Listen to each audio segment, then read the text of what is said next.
the money and credit. The use of money spans a very large part of our everyday life.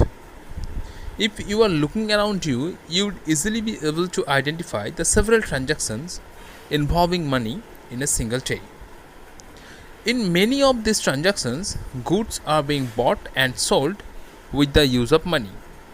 In some of these transactions, services are being exchanged with money. For some, there might not be any actual transfer of money taking place now, but a promise to pay money later. A person holding money can easily exchange it for any commodity or service that he or she might want.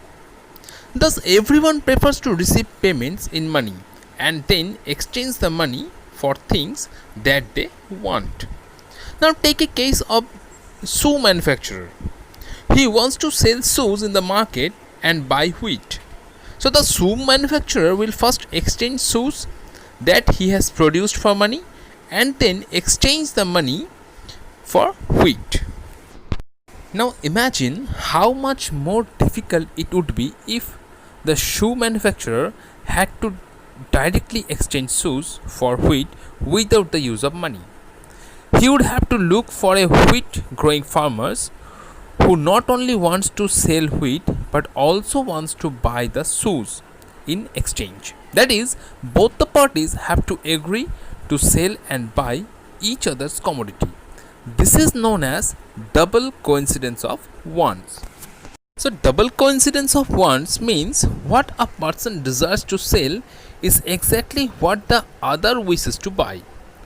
In a barter system where goods are directly exchanged without the use of money, double coincidence of wants is an essential feature. In an economy where money is in use, money by providing the crucial intermediate step to eliminates the need for double coincidence of wants. It is no longer necessary for the shoe manufacturer to look for a farmer who will buy his shoes and at the same time sell him wheat. All he has to do is find a buyer for his shoes once he has exchanged his shoes for money. He can purchase wheat or any other commodity in the market, since money acts as an intermediate in the exchange process. It is called a medium of exchange.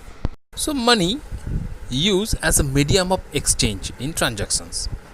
Before the introduction of coins, a variety of objects was used as money. For example, since the very early ages, Indians used grains and cattle as money.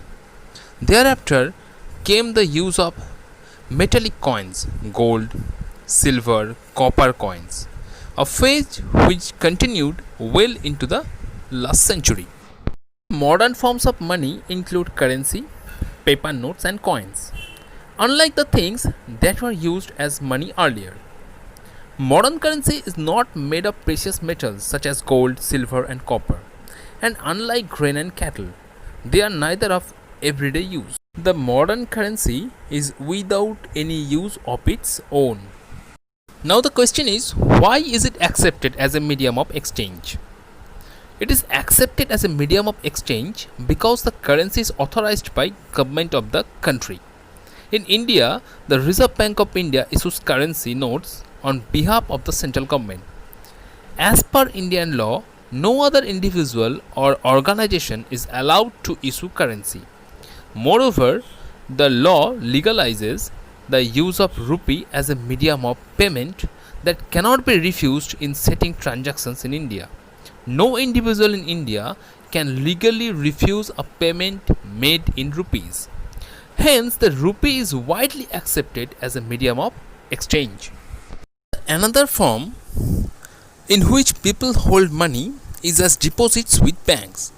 At a point of time, people need only some currency for their day-to-day needs. For instance, workers who receive their salaries at the end of each month have extra cash at the beginning of the month. What do people do with the extra cash? They deposit it with the banks by opening a bank account in their name. Banks accept the deposits and also pay an amount as interest on the deposits. In this way, people's money is safe with the banks and it earns an amount as interest. People also have the provision to withdraw the money as and when they require, since the deposits in the bank accounts can be withdrawn on demand. These deposits are called demand deposits. Demand deposits offer another interesting facility. It is this facility which lends it the essential characteristics of money.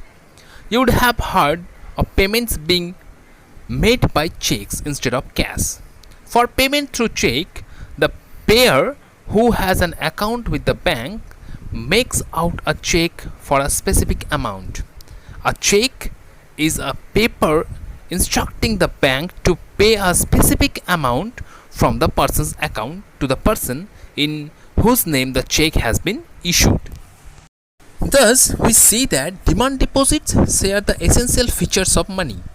The facility of checks against demand deposits makes it possible to directly settle payments without the use of cash.